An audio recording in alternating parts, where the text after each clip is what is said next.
Hi friends, welcome to our channel. Brahmamudi serial next ఎపిసోడ్లో ఏం జరగబోతోందో ఈ వీడియోలో చూసి తెలుసుకుందాం. ఉంగరాలు దొంగతనం చేసిన కనకం అసలేం జరిగింది అని తెలుసుకోవడానికి ఈ వీడియోని స్కిప్ చేయకుండా ఎండ్ వరకు చూసేయండి. కనకం రాజ్తో మాట్లాడిన తర్వాత తిరిగి అపర్ణ ఇందిరాదేవులు ఉన్న చోటికి వస్తుంది. ఇందిరాదేవి అపర్ణలిద్దరూ ఈ కనకం ఎక్కడికి వెళ్ళింది, అసలేం చేస్తోంది అని కంగారు పడిపోతూ ఉంటారు. కనకం అక్కడికి వచ్చి, ఏంటమ్మా ఇద్దరు అలా ఒకళ్ళు మొహాలొకళ్ళు చూసుకుంటూ చాలా టెన్షన్ పడిపోతున్నారు, ఏమైందని అని అంటుంది.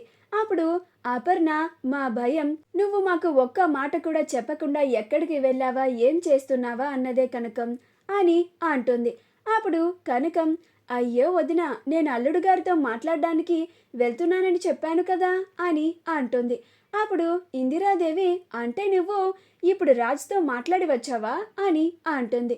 అప్పుడు కనకం, అవునమ్మా, నేను అల్లుడు గారి దగ్గరికి వెళ్ళి ఆయన మనసు మార్చేశాను అని అంటుంది. అప్పుడు అపర్ణ, ఏంటి కనకం, నా కొడుకు దగ్గరికి వెళ్ళి వాడి మనసు మార్చావా, ఏం చెప్పి మార్చావు కనకం అని అంటుంది. అప్పుడు కనకం, అదేనమ్మా, నా కూతురికి మీరంటే చాలా ఇష్టం, తన పంచ ప్రాణాలు మీ మీదే పెట్టుకొని బ్రతుకుతుంది, కానీ మీరు నా కూతుర్ని ప్రేమించి ఇలా యామినిని పెళ్లి చేసుకుంటున్నారేంటి అని అడిగాను. అప్పుడు అల్లుడు గారు నాతో, ఏం చేయమంటారాంటీ, నేను కళావతి గారిని పెళ్లి చేసుకోవడానికి నాకు ఆ యామిని అవకాశం కూడా ఇవ్వలేదు అని అన్నారు అని అంటుంది. ఇందిరాదేవి, దానికి నువ్వేమన్నావు కనకం అని అంటుంది.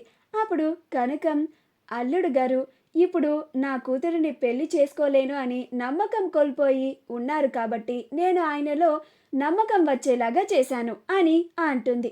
అప్పుడు అపర్ణ, అంటే ఇప్పుడు నా కొడుకు కళావతిని పెళ్లి చేసుకుంటానన్నాడా అని అంటుంది. అప్పుడు కనకం, అవునమ్మా, అల్లుడు గారు ఇప్పుడు నా కూతురిని పెళ్లి చేసుకునే అవకాశం వస్తే ఖచ్చితంగా పెళ్లి చేసుకుంటానని నాకు మాట కూడా ఇచ్చారు అని అంటుంది. అప్పుడు ఇందిరాదేవి, ఏంటి కనకం, నువ్వు చెప్పేది నిజమా, అసలు నువ్వేం చెప్పావు, వాడి మనసులో నమ్మకం ఎలా వచ్చింది అని అంటుంది.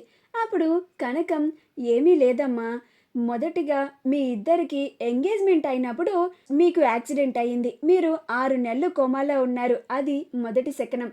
రెండోసారి మీ పెళ్లి పనులు మొదలుపెట్టినప్పుడు పెళ్లి రాట విరిగిపోయింది, అది రెండో శకనం.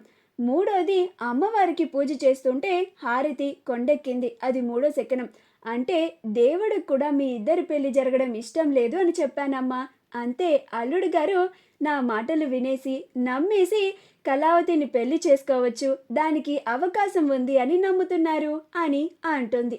అప్పుడు అపర్ణ, నువ్వు చెప్పిందంతా బానే ఉంది కనకం, కానీ రాజ్ కావ్యాన్ని పెళ్లి చేసుకునేలాగా మనమే ఏర్పాటు చేయాలి, ఏం చెయ్యాలి అని అంటుంది. అప్పుడు కనకం, అది జరగాలంటే ముందు ఈ ఎంగేజ్మెంట్ ఆపాలి అని అంటుంది. అప్పుడు ఇందిరాదేవి, అదేంటి కనకం, ఎంగేజ్మెంట్ కాదు, అసలు పెళ్లి చేయాలి అన్న ఆలోచనే వాళ్ళకి రాకూడదు, మొత్తం ఆగిపోయేలాగా చేయాలి అని అంటుంది. అప్పుడు కనకం, అదేనమ్మా, ముందు ఇప్పుడు ఎంగేజ్మెంట్ని కూడా మనం ఆగేలాగా చేద్దాం, ఆ తరువాత ఇన్ని ఆటంకాలు వస్తూ ఉంటే మీరింక ఈ పెళ్ళిని ఎలా చేస్తారు అని గొడవ చేద్దాం, అలా ఆటోమేటిక్గా పెళ్ళి ఆగిపోతుంది అని అంటుంది. అప్పుడు ఇందిరాదేవి, అవునవును కనకం, నువ్వు చెప్పింది కరెక్టే, ఇప్పుడు ఏం చేద్దాం, ప్లాన్ ఏంటి అని అంటుంది. అప్పుడు కనకం, నేను ఆ యామిని వాళ్ళమ్మ ఎంగేజ్మెంట్లో ఉంగరాలు మార్చుకోవడానికి ఉంగరాలు తీసుకొస్తున్నప్పుడు ఆ యామిని వాళ్ళమ్మ కింద పడిపోయేలాగా చేస్తాను, అప్పుడు ఆవిడ చేతిలో ఉన్న ఉంగరాలు కింద పడిపోతాయి, వెంటనే నేను నా దగ్గర ఉన్న ఈ ఖాళీ బాక్స్ని ఆ ఉంగరాల బాక్స్ ప్లేస్లో రీప్లేస్ చేసి ఆ ఉంగరాల్ని నేను కొట్టేస్తాను, అలా ఎంగేజ్మెంట్లో ఉంగరాలు మార్చుకోవడానికి ఉంగరాలు లేకుండా చేస్తాను అని అంటుంది. అప్పుడు అపర్ణ, అవ్వా కనకం, ఉంగరాలు దొంగతనం చేస్తావా అని అంటుంది.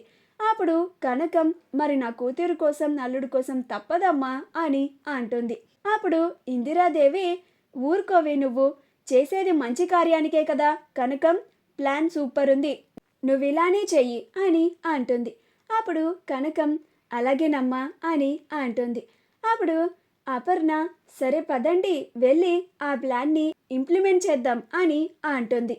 అలా ముగ్గురు ఎంగేజ్మెంట్ జరిగే చోటుకి వెళ్తారు. రాజ్, యామినిలు ఇద్దరు రెడీ అయ్యి అక్కడికి వస్తారు.